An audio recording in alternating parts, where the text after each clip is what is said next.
Hello, you're watching QPVN News. I'm Anh Tuấn and here's the headlines. Prime Minister MINH meets with Lao National Assembly Chairman. Vietnam-Cuba strengthen cooperation in party and political work. Da Nang City welcomes 8.7 million visitors since beginning of 2024.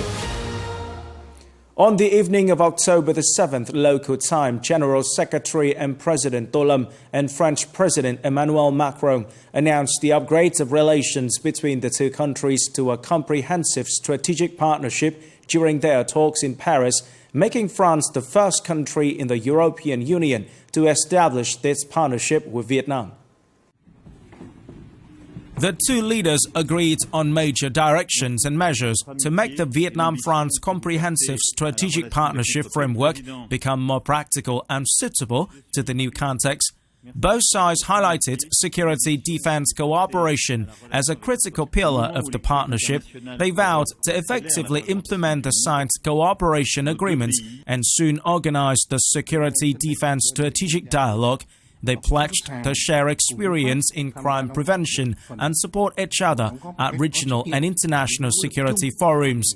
General Secretary and President Tô Lâm highly appreciated the recent visit to Vietnam by French Armed Forces Minister Sébastien Lecornu on the occasion of the 70th anniversary of the Điện Biên Phủ victory. Both leaders agreed to promote cooperation in the fields of trade, science, technology, energy, green transformation and health. On October the 8th, as part of his trip to attend the 44th and 45th ASEAN Summit in Vientiane, Laos, Vietnamese Prime Minister Phạm Minh Chính had a meeting with Chairman of the Lao National Assembly, Say Songphon Phongvihanh. During the meeting, Prime Minister Phạm Minh Chính conveyed the regards of General Secretary and President Tô Lâm and National Assembly Chairman Trần Thanh Mẫn to the Lao National Assembly Chairman Say Songphon Phongvihanh. He praised the Lao National Assembly recent legislative achievements and expressed confidence that Laos will successfully serve as chair of IPA 45. The Lao National Assembly will continue to play an essential role in ensuring the successful implementation of the 11th Party Congress resolution and the 9th Five-Year Socio-Economic Development Plan. Both leaders affirmed that they always attach importance and give the top priority to the enhancement of the great friendship, special solidarity, and comprehensive cooperation between Vietnam and Laos, considering this as priceless and vital for the revolutionary courses in the two countries. The Prime Minister thanked the Lao leaders and people for providing conditions for Vietnamese people to work, live stably, and gradually consolidate their legal status in Laos. He asked the two countries' national assemblies to create favorable legal frameworks for strengthening comprehensive connectivity, particularly in the spheres of regulations, energy, transport, trade investment, and agriculture, while proposing Laos continue facilitating Vietnamese enterprises' operations in the country and accelerate the fruitful implementation of some key projects. Highly valuing the two parliaments' efforts to compile and publish a book on the 50-year relationship between the Vietnamese and Lao National Assemblies in celebration of the two countries' major anniversaries in 2025, the Prime Minister called for further stepping up communications and education on the Vietnam-Laos special ties among young people in both nations. At the meeting, Chairman Say Songphon thanked Vietnam for its enormous support and assistance to Laos over the recent past. He expressed his hope for stronger relations between the two national assemblies, including in joint supervisory activities to help effectively carry out the key projects and high-level agreements. The host also agreed on bolstering locality-to-locality cooperation in agriculture, irrigation and farm produce processing for export, increasing the exchange of expertise and maintaining close coordination and mutual support at regional and international parliamentary forums such as IPU, IPA and APF. Under the Prime Minister's direction on the morning of October the 8th, General Phan Van Giang, Minister of National Defense, head of the government's working delegation, worked with Hà Tĩnh province on the socio-economic situation, defense and security in the first 9 months of 2024 and the results of handling local proposals. At the working session on behalf of the Ministry of National Defense, General Phan Van Giang decided to support Hà Tĩnh province to build 500 gratitude houses with a total budget of nearly $1.1 million.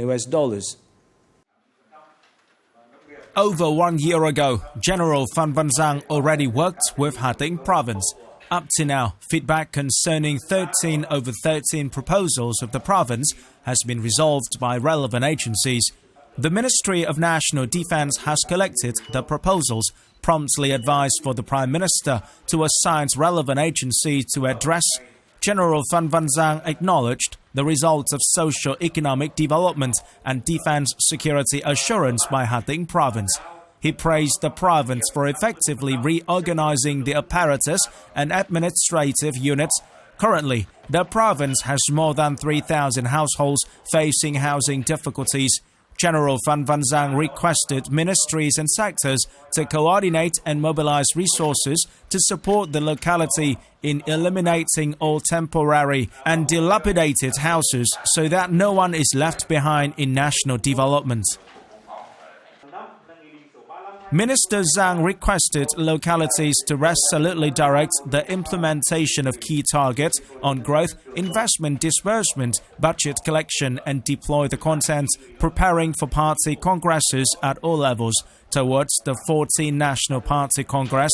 On behalf of the Ministry of National Defense, General Phan Van Giang presented gifts to the armed forces, national contributors and soldiers in difficult circumstances in Hà Tĩnh province.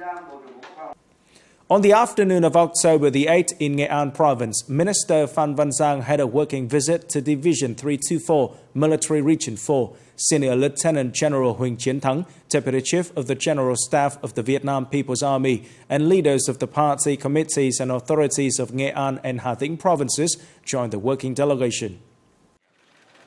Over the past time, officers and soldiers of Division 324 have focused on thoroughly grasping and seriously implementing combat readiness mission, especially deploying and maintaining combat readiness plans. Minister Phan Van Giang praised the efforts of Division 324's troops with spirit of promoting solidarity and the unit's tradition. General Giang inquired after 126 officers and soldiers who are in difficult circumstances and those from policy families. He strongly emphasized that officers and commanders at all levels must listen to and understand circumstances of the troops, thus proactively helping those in difficult circumstances and encourage them to well accomplish their task. On this occasion, Minister Phan Van Giang presented gifts to officers and soldiers of Division 324 and soldiers in difficult circumstances. On October the 7th local time at the Cuban National Monument Cacahuan Mausoleum, Lieutenant General Victor Rojo Ramos, Chief of the Political Directorate of the Cuban Revolutionary Armed Forces, chaired a welcoming ceremony for Senior Lieutenant General Trịnh Văn Quyết, Chairman of the General Political Department of the Vietnam People's Army, and the high-ranking delegation of the Vietnam People's Army. The event also saw the attendance of the Vietnamese ambassador to Cuba, Lê Quang Long. Lieutenant General Victor Rojo Ramos expressed his pleasure to welcome General Quyết and the high-ranking delegation of the Vietnam People's Army, while believing that through the delegation's activities in Cuba, lasting impressions of the country and its people could be created, thereby solidifying the traditional solidarity and special friendship between the two nations and militaries. General Quyết said that the delegation of the Vietnam People's Army was very touched when visiting the heroic and hospitable nation of Cuba. He also affirmed that the visit of the Vietnamese delegation aimed to actualize the common perception of the senior leaders of both countries and militaries, contributing to further consolidating and deepening the bilateral defense cooperation, especially in party and political work within the military. On the same day, General Quyết and the Vietnamese delegation visited Tank Division 1011 of the Cuban Revolutionary Armed Forces. Coming up next, Designs exploit Hanoi's cultural heritage. Da Nang City welcomes 8.7 million visitors since beginning of 2024.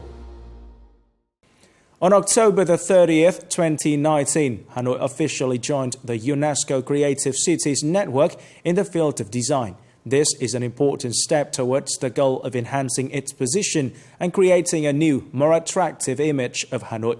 Also, an opportunity for the city to strongly promote its resources, potential and advantages for innovation and creativity.